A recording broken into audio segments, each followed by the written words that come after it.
नमस्कार। मैं डॉक्टर शोभा भाटिया, राजकीय महाविद्यालय जमवा रामगढ़ से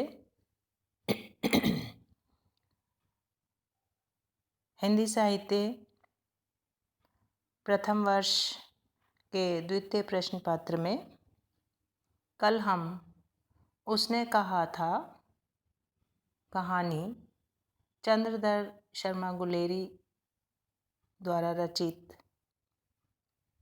का पठन और व्याख्या का अंश देख रहे थे। आज हम पुनः उसी कहानी को आगे बढ़ाते हुए अंक 2 से चर्चा करेंगे।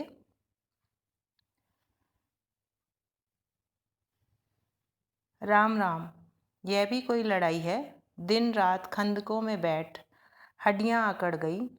लुधियाने से 10 गुना जाड़ा और मेघ और बर्फ ऊपर से पिंडलियां तक कीचड़ में धंसे हुए हैं। गनीम कहीं दिखता नहीं। घंटे 2 घंटे में कान के पर्दे फाड़ने वाले धमाके के साथ सारी खंदक हिल जाती है और 100 गज धरती उछल पड़ती है। इस गैबी गोली से बचे तो कोई लड़े। नगरकोट का जलजला सुना था। यहाँ दिन में 50 जलजले होते हैं। जो कहीं खंदक से बाहर साफा या कुहनी निकल गई तो चटाक से गोली लगती है। ना मालूम बेईमान मिट्टी में लेटे होते हैं या पत्तियों में छिपे रहते हैं।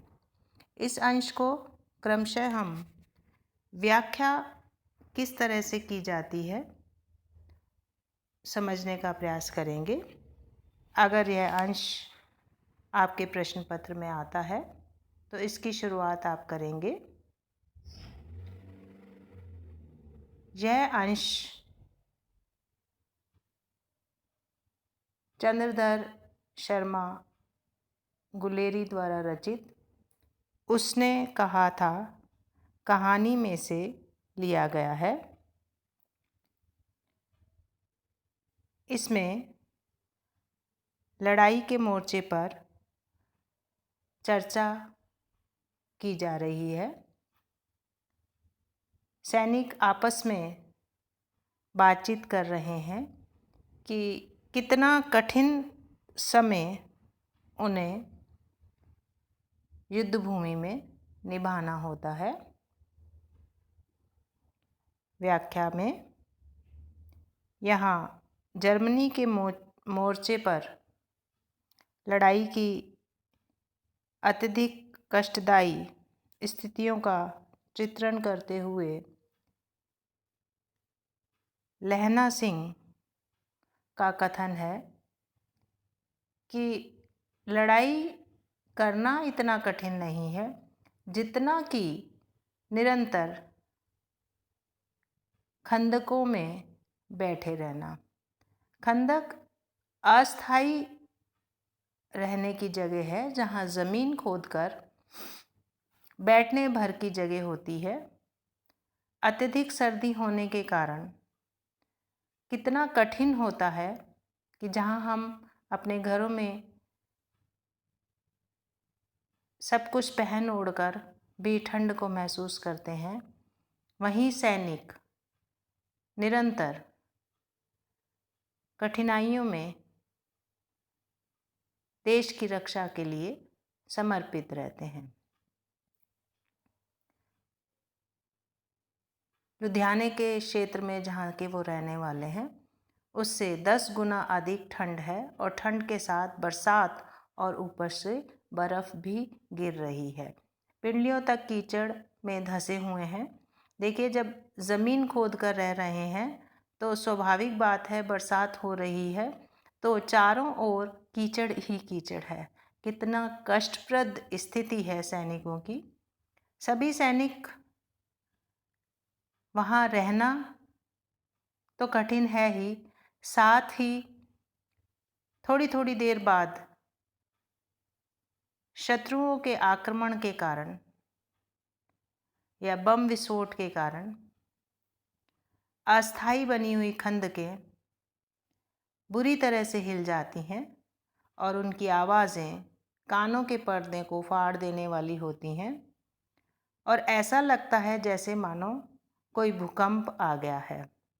बड़े बड़े भूकंपों के नाम सुने हैं, लेकिन वहाँ तो कई कई दिनों में भूकंप आते हैं, लेकिन यहाँ खंदक में ऐसा लगता है जैसे थोड़ी थोड़ी देर बाद ही कोई भूकंप आता है। खंदक के बाहर से साफा या कूहनी दिख जाए, अर्थात सुरक्षा की दृष्टि से भी बहुत कठिनाइयाँ हैं कि अगर आप खंदक में सीधा होना चाहें और हल्की सी कोई चीज़, चाहे वो कोहनी हो या साफा हो, वो दिख जाए तो तुरंत दुश्मन आक्रमण करता है। और आपस में चर्चा करते हुए सैनिक कहते हैं कि ना जाने शत्रु मिट्टी में लेटे रहते हैं या पत्तियों में छिपे रहते हैं कि ज़रा सा कुछ दिखते ही तुरंत आक्रमण कर देते हैं। विशेष की लिखकर यहाँ आप इस अंश में लिखेंगे कि युद्ध क्षेत्र की कठिनाइयों और तकलीफ़ों का साक्षात चित्रण हमें इस अंश में दिखाई देता है। सिपाही लहना सिंह के माध्यम से मनोदशा का चित्रण किया गया है। साथ ही सैनिकों के साहस और मजाकिया स्वभाव का भी चित्रण किया गया है। भाषा सरल, मनोभावों को अभिव्यक्त करने वाली और पात्रों के अनुकूल है कि युद्ध भूमि में किस तरह से सैनिक कष्टप्रद स्थितियों में भी निरंतर जूझते रहते हैं। यह इस पैराग्राफ की व्याख्या होगी। इसके पश्चात क्रमशः मैं इस अंश को आगे पढ़ते हुए साथ साथ व्याख्या करूँगी। लहना सिंह, और 3 दिन हैं, 4 तो खंदक में बिता ही दिए, परसों रिलीफ आ जाएगी और फिर 7 दिन की छुट्टी। कठिन परिस्थितियों को जीते हुए भी सैनिक किस तरह से इंतज़ार करते हैं। 7-7 दिन की ड्यूटी लगती है और जैसे ही जाने का समय होता है तो खुशी का अनुभव होता है कि इस कष्टप्रद स्थितियों के बाद अब 7 दिन की छुट्टी मिल जाएगी। अपने हाथों झटका करेंगे, अर्थात मांसाहारी भोजन तैयार करेंगे। उसी फिरंगी मेम के बाग में मलमल की सी हरी घास है, फल और दूध की वर्षा कर देती है। लाख कहते हैं दाम नहीं लेती, कहती है तुम राजा हो, मेरे मुल्क को बचाने आए हो। यहाँ विदेशी स्थितियों का चित्रण किया गया है कि क्योंकि सुरक्षा के लिए सैनिक गए हैं तो वहाँ रहने वाली जो आम जनता है वह प्रसन्नतापूर्वक इन सैनिकों की सहायता करने का प्रयास करते हैं और खुशी खुशी उनकी सेवा करते हैं। 4 दिन तक पलक नहीं झपकी, बिना फेरे घोड़ा बिगड़ता है और बिना लड़े सिपाही। इस अंश में लेखक कहना चाहता है कि अगर किसी जानवर से जो कि उसका काम है उसे ना कराया जाए तो वह कुछ दिनों बाद उस कार्य को करने के लिए परेशान होने के कारण दूर हो जाता है। उसी तरह सैनिक जिसका कर्तव्य है लड़ाई करना या युद्ध भूमि में लड़ना, अगर उसे खाली रहने के लिए कह दिया जाए तो उसके लिए बड़ा कठिन समय होता है। मुझे तो संगीन चढ़ाकर मार्च का हुक्म मिल जाए। सैनिकों के साहस की चर्चा करते हुए यहाँ लहना सिंह अपने हृदय की बात कहता है कि यहाँ खाली खड़े होकर अपनी ड्यूटी पूरी करना ही मेरे लिए ज़रूरी नहीं है, बल्कि मुझे तो मज़ा तब आता है जब मैं बंदूक ताने हुए निरंतर मार्च करूं और जर्मनों से अकेला ही लड़ूं और उन्हें मार कर ना लौटूं तो दरबार साहब की दहली पर मत्था टेकना नसीब ना हो। सैनिकों में उत्साह रहता है युद्ध भूमि में युद्ध करने का। पाजी कहीं के कलों के घोड़े संगीन देखते ही मुंह फाड़ देते हैं और पैर पकड़ने लगते हैं। यूं अंधेरे में 30-30 मन गोला फेंकते हैं। इस अंश में लेखक यहाँ कहना चाहता है कि अगर उनकी तरफ बंदूक तान दी जाए तो तुरंत ही वह अपने जीवन की रक्षा की मांग करने लगते हैं और पीठ पीछे अंधेरे में छिपकर वह हम पर गोले फेंकते हैं। उस दिन दावा किया था 4 मील तक जर्मन नहीं छोड़ा। पीछे जनरल साहब ने हट जाने का कमान दिया, नहीं तो। यहाँ लेखक यह भी स्पष्ट करना चाहता है कि सैनिक अपने कर्तव्य को करते हुए इतना स्वतंत्र नहीं होता कि अपनी मर्जी से वह निरंतर आगे बढ़ता चला जाए, बल्कि उसे हमेशा जनरल साहब या अफसरों की आदेश की पालना करनी पड़ती है।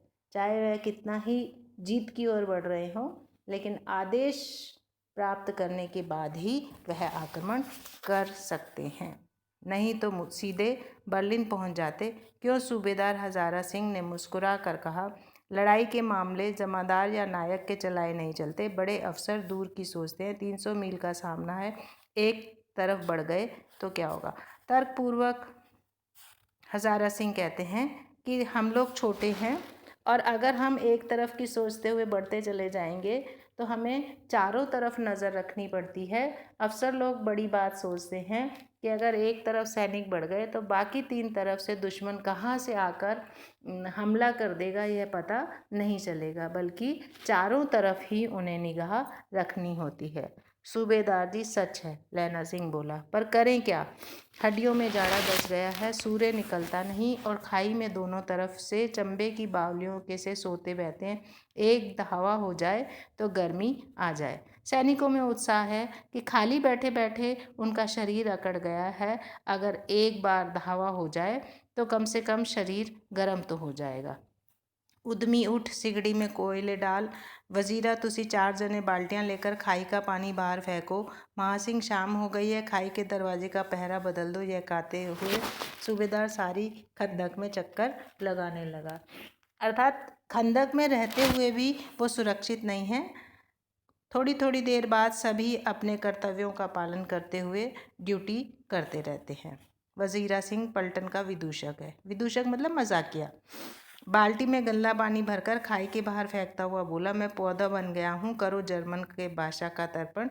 इस तरह से सभी खिलखिला पड़ते हैं और उदासी के बादल छट जाते हैं। निरंतर अकेले रहते हुए भी सैनिक लोग आपस में किस तरह हंसी मजाक करते हुए अपने निराश तकलीफदेह कष्टों को भुलाकर हंसते अपने देश के लिए जान दे देते हैं।